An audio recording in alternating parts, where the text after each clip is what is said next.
শর্ত ছিল যে আমি যদি সুন্দর করে বেগুন কাটতে পারি তাইলে আমার বোন আমার হাতে মেহেদি দিয়ে দিবে। কারণ হলো বেগুন তো আমার একে তো পছন্দ না, তারপরে অ্যালার্জি, আবার ভালো করে কাটতেও পারি না। যাই হোক মোটামুটি ভাবে কেটে নিয়েছি, ভাবে কেটেছি, একটা ফ্যামিলি বানিয়ে ফেলেছি, একটা ছোট, একটা বড়, একটা মিডিয়াম। তারপর মেহেদিগুলো ডিপ থেকে বের করে রেখে দিয়েছিলাম। আমার আব্বু জানটা মেহেদি দিয়ে সাথে সাথে ধুয়ে ফেলছে, কিন্তু রাখার কোনো ধৈর্য নেই। তারপর আমি কিছুক্ষণ রেস্ট নিচ্ছিলাম, শরীরটা প্রচন্ড খারাপ করছিল। আর এদিকে মা সবকিছুই ভাজা পোড়া কমপ্লিট করে নিয়েছে। তারপরে ধনেপাতা ছুঁয়ে পড়লো আর স্মেলও সুন্দর দিচ্ছিল, মন থামছিল না।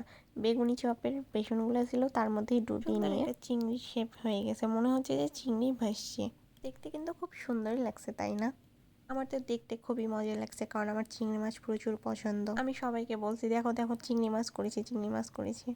ভেজে নেওয়ার পরও কিন্তু খুব সুন্দর লাগছে দেখতে। তারপর খেতেও কিন্তু খুব মজা হয়েছে, তো খুব পছন্দ করেছে। ও ইফতারের আগে ইফতারি নিয়ে বসে গেছে, আর এটা দেখতেও কিন্তু বেশ কিউট লাগছে। তারপর আমি সব ইফতারি রেডি করতে বসে গেছি। পেঁয়াজু চপ এগুলো ছিঁড়ে ছিঁড়ে নিয়েছিলাম, কারণ সবাই মুড়ি মাখিয়ে খাবে। দেখতে দেখতে রমজান মাসে কিভাবে চোখের পলকে চলে গেল, দ্রুত যে চলে গেল কিভাবে বুঝতেই পারলাম না। এভাবে কখন আমি চলে যাব আল্লাহ ভালো জানে, সামনে রমজান পাবো কি পাবো না, সবকিছুই আল্লাহর হাতে। যাই হোক, ইফতার করে নিয়ে নামাজ পড়ে এক কাপ চা নিয়ে বসে গেলাম, কারণ চা ছাড়া মাইন্ড ফ্রেশ কিছুতেই হবে না। তারপর অতি ধৈর্য নিয়ে সোজা হাত করে রেখে মেহেদি দিতে বসে গেলাম।